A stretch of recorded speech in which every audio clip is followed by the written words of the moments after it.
स्वागत है आज की हमारी ऑनलाइन क्लास में। मैं आर्यन कोचिंग क्लासेस से बबलू धाकड़। आज हम आपके लिए लाए हैं विभाज्यता के नियम। विभाज्यता के नियम आप लोगों ने पहले भी पढ़े हुए हैं, पर हम लोग यहाँ पर आप लोगों को अच्छे से डिस्क्राइब करेंगे जिससे आप लोगों को अच्छे से समझ में आ जाए। तो आप लोग, मैं आशा करता हूँ कि आप लोग बहुत बढ़िया होंगे, घर पे होंगे, स्वस्थ होंगे। कोरोना का समय चल रहा है, तो कोरोना के काल में हम लोग घर से बाहर तो जा ही नहीं सकते, तो हम लोग क्या करें, घर पर बैठ के ये वीडियो जरूर देखें आप लोग। चलो हम लोग देखते हैं, स्टार्ट करते हैं। हम लोग पढ़ेंगे विभाज्यता के नियम। विभाज्यता के नियम यानी इनको बोलते हैं इंग्लिश में डिविजिबिलिटी रूल्स, यानी विभाज्यता के नियम। इसमें हम लोग सबसे पहले दो से विभाजित, मतलब किसी संख्या में दो का भाग कब जाएगा, यानी वह संख्या दो से डिवाइड कब होगी, ये कैसे हम पता करेंगे। जनरली आप लोगों को पता है कि दो का भाग देंगे, हमें ऐसे बहुत टाइम लगेगा। तो इसके लिए हम लोग ये याद रख सकते हैं कि किसी भी संख्या में किसी संख्या का इकाई का अंक यानी इकाई का अंक इंग्लिश में बोलते हैं यूनिट डिजिट। इकाई का अंक 0, 2, 4, 6, 8 ये हो। 0, 2, 4, 6, 8 इनमें से अगर कोई सा भी नंबर होता है तो वह संख्या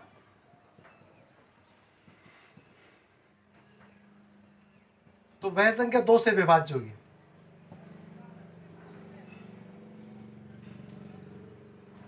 एग्जाम्पल देख लेते हैं हम लोग। जैसे मैंने कोई संख्या ली, इसमें आप लोग देख रहे होंगे यूनिट डिजिट कितना है, 8 है।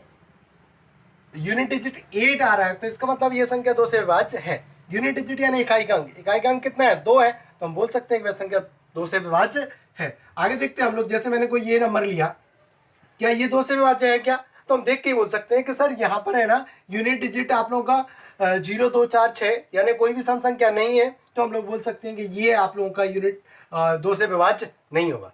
दो चीजें याद रखना है कि फर्स्ट यूनिट डिजिट पे आप लोगों का कोई इवन नंबर होना चाहिए, सम संख्या होनी चाहिए। वो कौन सी, 0, 2, 4, 6, 8 इनमें से कोई भी हो सकती है। अगर ऐसा मिलता है तो हम लोग कह सकते हैं कि ये संख्या दो से विभाज्य होगी। तो आप लोगों को समझ में आ गया ना कि ये संख्या दो से विभाज्य होगी या नहीं होगी। तो ये संख्या दो से विभाज्य नहीं होगी और ये संख्या दो से विभाज्य होगी। एक आध एग्जाम्पल और लेते हैं। जैसे मैंने ये लिखा, तो देख के हम लोग बोल सकते हैं कि 0 आ रहा है, सब नंबर आ रहा है, तो हम लोग बोल सकते हैं ये संख्या दो से विभाज्य होगी। इसको देख सकते हैं, जैसे हम लोगों ने ये नंबर लिखा कोई इतना सा बड़ा, इसको भी देख के हम लोग पहचान सकते हैं कि ये संख्या दो से विभाज्य होगी क्या। मैं यहाँ पे कोई दूसरा ऐसा नंबर ले लेता हूँ जो आप लोगों को कंफ्यूज करे। जैसे ये ले लिया मैंने, तो आप लोगों को पता है कि भाई 4 इवन नंबर है, सम संख्या है, और हमारा जो नियम कहता है कि 0, 2, 4, 6, 8 4 इसमें मिल रहा है, तो हम लोग कह सकते हैं कि ये संख्या दो से विभाज्य है। आगे देखते हैं हम लोग 3 से विभाज्यता। कोई नंबर 3 से विभाजित कब होगा, किसी संख्या में 3 का भाग कब जाएगा, ये हम लोग देखते हैं। तो हम लोगों ने अभी 2 का नियम पढ़ा था, अब हम लोग 3 का नियम पढ़ेंगे। तो 3 का डिविजिबिलिटी का नियम क्या कहता है, यदि किसी संख्या के अंकों का योग 3 से विभाज्य है, यदि किसी संख्या के अंकों के योग में अगर 3 का भाग जाता है तो उस पूरी संख्या में भी 3 का भाग जाएगा।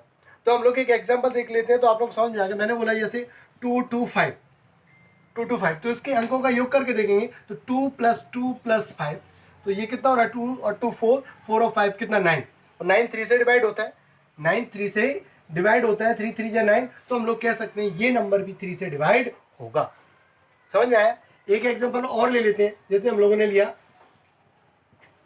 1296, हम लोगों ने देखा कि इसके अगर अंकों का योग करेंगे तो 1 + 2 + 9 + 6 करके देखते हैं तो कितना हो रहा है, 1 और 2 3, 3 और 9 12 और 6 कितना हो गया, 18 हो गया। तो हम लोगों ने देखा 18 3 की टेबल में आता है बिल्कुल सर आता है। तो कितना होगा, 6 3 = 18। तो ये नंबर 3 से डिवाइड हो रहा है, तो हम कह सकते हैं ये पूरा नंबर भी 3 से परफेक्टली डिवाइडेड होगा। समझ में आया कि नहीं आया। तो आप लोग देखेंगे यदि किसी संख्या के अंकों का योग अगर 3 से विभाज्य होता है, तो वह संख्या 3 की विभाज्यता होगी। तो आगे अपन देखेंगे 4 से कैसे विभाज्य होती है, और देखते हैं हम लोग 4 से विभाज्यता। तो 4 से विभाज्यता का नियम क्या कहता है कि यदि किसी संख्या में अंतिम 2 अंकों से बनी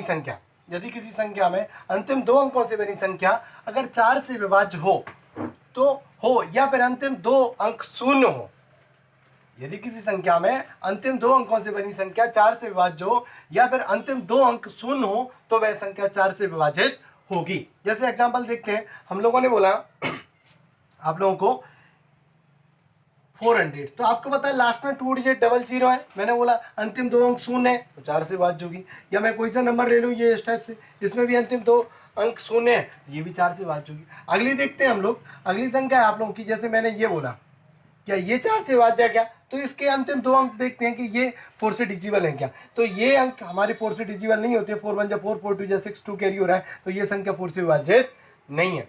जैसे हम एक और नंबर देखते हैं, जैसे हम लोगों ने बोला 48, तो हम लोगों ने देखा ये लास्ट 2 डिजिट जो है 4 1 जा 4 4 2 जा 8 डिवाइड हो रहा है, तो इस पूरी संख्या भी 4 से डिवाइड होगी।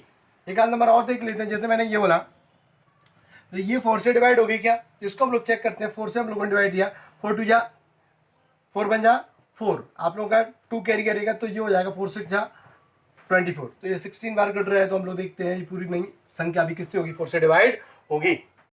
देखते हैं हम लोग 5 से विभाज्यता, तो 5 से कोई अंक कब विभाज्य होगा और कब इसको अपन विभाजित करेंगे, तो इसके लिए देखते हैं कि इकाई का अंक, यदि किसी संख्या का इकाई का अंक 0 या 5 हो, यदि किसी संख्या का इकाई का अंक यानी यूनिट डिजिट आप लोगों का 0 या 5 हो तो वह संख्या 5 से पूरी तरीके से डिवाइड होगी, यानी परफेक्टली डिवाइड होगी। तो ये बात आप लोगों को अच्छे से समझ में आनी चाहिए कि किसी संख्या में 5 का डिवाइड कब जाएगा परफेक्टली, कोई संख्या परफेक्टली कब 5 से डिवाइड होगी, तो उसका एक ही नियम है कि उसके इकाई के अंक पे 0 या 5 होगा तो वह संख्या परफेक्टली 5 से डिवाइड होगी। एग्जाम्पल देख लेते हैं, जैसे हम लोगों ने एक नंबर बोला 845 यानी 845, इसमें इकाई का अंक कितना है, तो इकाई का अंक यूनिट डिजिट आप लोगों का कितना है, 5 है, तो ये नंबर भी 5 से डिवाइड होगा। एक आधा एग्जाम्पल और लेते हैं, जैसे हम लोगों ने लिया 4860, ये ले लिया हम लोगों ने, तो इसमें भी यूनिट डिजिट कितना है, 0 है, तो ये नंबर भी क्या होगा, 5 से डिवाइड होगा।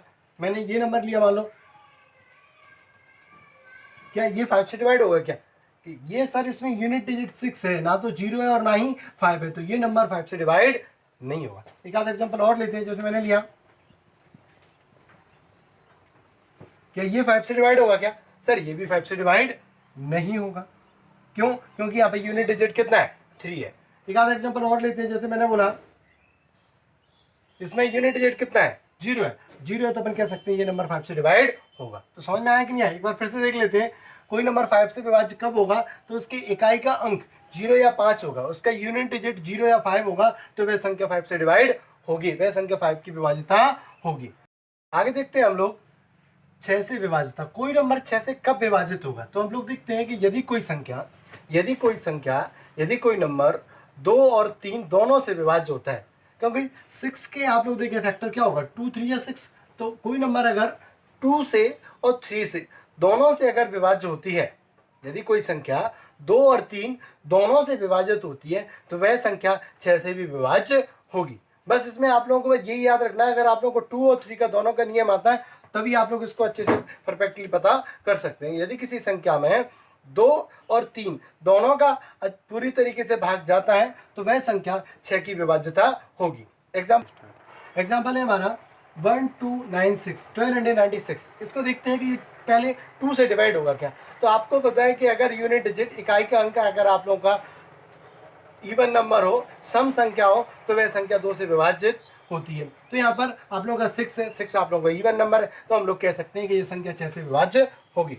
अब आप लोग देखेंगे 3 से डिवाइड होगी कि नहीं होगी, तो 3 से डिवाइड करने के लिए हम लोग इसका सम करके देखते हैं, तो 1 + 2 + 9 + 6, तो हम लोगों ने देखा 1 और 3, 3 और 9 12, 12 और 16 18 हो रहे हैं, तो हम लोगों को पता है कि ये जो है 3 से डिवाइड होगी, तो ये 2 से भी डिवाइड हो रही है और 3 से भी डिवाइड हो रही है, तो हम लोग कह सकते हैं कि ये संख्या 6 से भी पूरी तरीके से विभाजित होगी।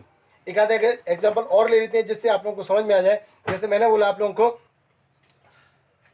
1896, क्या ये नंबर 6 से डिवाइड होगा क्या, तो हम लोगों ने पहले देखा कि 6 है यहाँ पर, तो ये सम संख्या है, तो हम लोग कह सकते हैं कि ये संख्या 2 से डिवाइड होगी। 3 से डिवाइड होगी क्या, तो ये पता कर लेते हैं हम लोग, 1 + 8 + 9 + 6, तो 1 और 8 कितना हो जाएगा, 9, 9 और 9 कितना हो गया 18, और 18 और 6 आप लोगों का कितना होगा, तो हम लोग देखते हैं 24, तो 24 आप लोगों को पता है कि 3 से डिवाइड होता है, 3 से अगर डिवाइड होता है तो ये पूरा नंबर भी क्या होगा, 3 से डिवाइड होगा। तो समझ में आया कि नहीं आया, चलो अगला नियम देखते हैं। चलो आगे देखते हैं हम लोग 7 से विभाज्यता।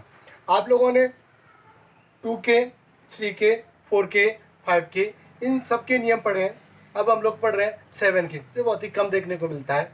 तो हम लोग इसको देखते हैं कि कोई संख्या 7 से कब विभाज्य होगी, कोई संख्या 7 से पूरी तरीके से कब डिवाइड होगी, ये हम लोग देखते हैं इस नियम में। तो ये हमारा नियम क्या कहता है, इसको एक बार पढ़ लेते हैं। तो ये कह रहा है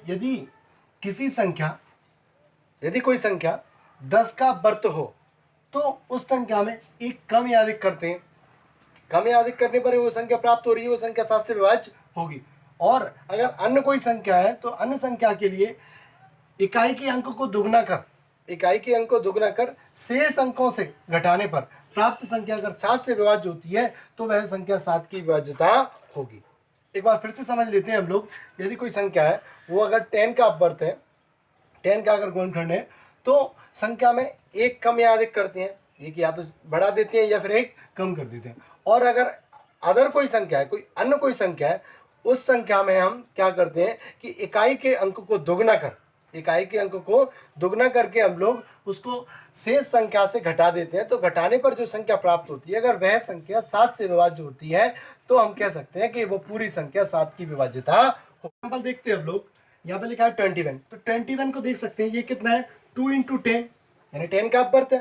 तो इसमें से अपन 1 प्लस करेंगे तो ये कितना हो जाएगा आप लोगों का 21, और 21 7 से डिवाइड होता है। ऐसे 49 को देखते हैं तो ये कितना है, तो इसको लिख सकते हैं हम लोग 5 × 10, तो 5 10 जा कितने होते हैं 50, और 50 में हम लोग 1 माइनस करें तो ये कितना हो जाएगा 49, और 49 7 से डिवाइड होता है। आगे हम लोग देखते हैं 112 में अपन देखेंगे कि इसका यूनिट डिजिट, ये 10 का अपवर्त नहीं है, इसका यूनिट डिजिट देखेंगे फिर। तो यूनिट डिजिट कितना है 2 है, 2 का डबल कर शेष संख्या में से माइनस कर देंगे। तो शेष संख्या क्या है, वो आप लोग की 11 है, और 2 का डबल करके कितना है 4, तो कितना बचेगा 7। 2 का डबल कितना होता है 4, 7 बचेगा। तो 7 आपको पता है 7 से डिवाइड होता है, तो ये पूरा नंबर भी 7 से डिवाइड होगा। एक और देख लेते हैं, जैसे हम लोगों ने लिया 343, तो इसमें आप लोग देखेंगे यूनिट डिजिट कितना है 3 है, तो 3 का डबल कितना होता है 6, तो हम लोग इसमें से माइनस करेंगे 6, तो आप लोगों का कितना बचेगा 28, तो 28 7 से डिवाइड होता है। तो आप लोग अब समझ में आ गया होगा कि कोई सा भी नंबर है अगर वो 10 का अपवर्त है तो अपन इसको 1 प्लस या 1 माइनस कर लेंगे, ये तो सिंपल रहता है। इसमें ज़्यादा दिक्कत जाती है आप लोगों को, तो इसके लिए हमें यही करना है कि फर्स्ट डिजिट को डबल करके शेष नंबर में से हम लोग माइनस कर देते हैं, तो हम लोगों को आ जाता है। चलो एक एग्जाम्पल और देख लेते हैं बड़ा सा, जो आप लोगों को कन्फ्यूजन करे। जैसे मैंने लिया 2954, ये लिया 2954, तो ये पता करेंगे ये 7 से डिवाइड होगा कि नहीं होगा। तो इसमें हम लोग फर्स्ट डिजिट देखते हैं, फर्स्ट डिजिट कितना है 4 है, तो 4 का डबल करेंगे तो कितना हो जाएगा 8। तो शेष नंबर में से 295 में से हम लोग 8 माइनस करेंगे तो कितने, देखते हैं 2954, तो 2954 को हम लोग देखते हैं कि इसका फर्स्ट डिजिट कितना है 4, 4 का डबल कितना होगा 8 होगा। तो शेष नंबर में से 295 में से हम लोग माइनस करेंगे 8, तो कितना बचेगा, यहाँ पे 1 कैरी किया 15 में से 1 7, यहाँ पे कितना बचा 8, और यहाँ पे कितना बचा 2। तो आप लोगों को पता है कि अगर मैं इसको 7 से डिवाइड करता हूँ तो ये 7 से डिवाइड होगा क्या, तो हम लोग देखते हैं ये नंबर 7 से डिवाइड होगा क्या। तो ये नंबर जो है 7 से डिवाइड होगा 4 बार और ये 1 बार, तो ये पूरा नंबर 7 से डिवाइड हो रहा है, तो अपन कह सकते हैं कि ये पूरा नंबर भी 7 से डिवाइड होगा। तो ये संख्या 7 की डिजिबल होगी। चलो देखते हैं आगे हम लोग 8 का, कि 8 को अपन किस तरीके से डिवाइड करते हैं। 8 से विभाज्यता, तो कोई संख्या 8 से कब विभाज्य होगी, इसके लिए हम लोग देखते हैं कि यदि किसी संख्या के अंतिम तीनों अंकों से बनी, यदि किसी संख्या से अंतिम तीनों अंकों से बनी संख्या 8 से विभाज्य हो, या फिर अंतिम तीनों अंकों के स्थान पर 0 हो, तो वह संख्या 8 की विभाज्यता होगी। मैं एक बार फिर से बता देता हूं कि यदि किसी संख्या के अंतिम तीनों अंकों से बनी संख्या 8 से विभाज्य हो, या फिर अंतिम तीनों अंकों के स्थान पर 0 हो, तो वह संख्या 8 की विभाज्यता होगी। उदाहरण देख लेते हैं हम लोग। हमारे पास ये नंबर है, इसमें हम लोगों ने देखा कि अंतिम 3 अंक क्या है, अंतिम 3 अंक 8 से विभाज्य हैं क्या, तो ये पता करने के लिए हम लोग 8 के इसमें डिवाइड करके देखेंगे, तो 8 बन जाए 8 और 0 का 0, और ये इसमें जाएगा आप लोगों का 8 8 जा 64। तो आप लोगों को समझ में आया कि ये नंबर 8 से डिवाइड है, तो इसका मतलब ये पूरी संख्या भी 8 से डिवाइड होगी। अगला एग्जाम्पल देख लेते हैं। यहाँ पर तीनों स्थानों पर, अंतिम तीनों स्थानों पर 0 है, तो हम लोग देख के कह सकते हैं कि ये संख्या जो है वो 8 से परफेक्टली डिवाइड होगी। ये संख्या जो है 8 की विभाज्यता होगी। अगला नंबर देखते हैं कि ये संख्या जो है वो 8 से डिवाइड होगी क्या, तो हम लोग देख लेते हैं कि 8 1 जा 8 और 8 7 जा 56। तो आप लोगों को समझ में आ गया कि ये नंबर जो है वो आप लोगों का 8 से डिवाइड होगा कि नहीं होगा। तो हम लोग कह सकते हैं कि वह संख्या जिसके अंतिम 3 अंक 00 हो या फिर अंतिम तीनों अंकों से बनी संख्या 8 से विभाज्य हो तो वह संख्या 8 की विभाज्यता होगी। आगे देखते हैं हम लोग 9 से विभाज्यता। तो कोई संख्या 9 से कब विभाजित होगी?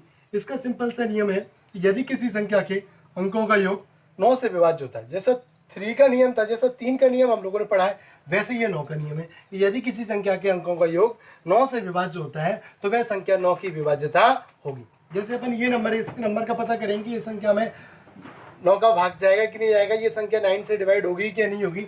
इसके लिए हम लोग देखते हैं कि इसके अंकों का योग करें।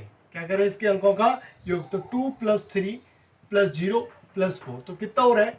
2 और 3 आप लोगों का 5, 5 और 4 कितना हो गया? 9। तो ये 9 से डिवाइड होता है तो ये पूरी संख्या भी 9 से डिवाइड होगी। मतलब अपन कह सकते हैं कि ये संख्या 9 की विभाज्यता है। ऐसे ही इसको देखते हैं हम लोग, तो इसके सभी अंकों का सम करके देखेंगे हम लोग। 2 + 4 + 2 3 + 2 + 4 + 3 तो 2 और 4 6, 6 और 3 9, 9 और 2 11, 11 और 4 15, 15 और 3 18। तो इनका सम कितना हो रहा है? 18 हो रहा है। और 18 आपको पता है 9 से डिवाइड होता है कि नहीं होता है? तो अपन कह सकते हैं कि अगर इन संख्या के अंकों का योग 9 से विभाज्य है तो ये पूरी संख्या भी 9 से विभाजित होगी। तो आप लोगों को समझ में आया कि कोई संख्या कब 9 से विभाजित होती है। तो हमारे ये सारे नियम थे संख्या 1 से लेके 9 तक। अगली वीडियो में हम लोग सेकंड पार्ट में देखेंगे संख्या 9 10 से लेकर आगे की जितने भी हैं 21 तक जितने भी रूल हैं वो सारे रूल्स हम लोग पढ़ेंगे। तो मैं आशा करता हूँ कि आप लोगों को ये वीडियो अच्छा लगा होगा, आप लोगों के लिए बेनिफिशियल होगा, आप लोगों ने ये देखा और आगे भी आप लोगों को ये वीडियो मिलती रहेंगी। इसके लिए आप लोग मेरे बेल बटन पर क्लिक कीजिए और चैनल को सब्सक्राइब कीजिए। आप लोगों का बहुत बहुत धन्यवाद। आप लोग खुश रहो, स्वस्थ रहो।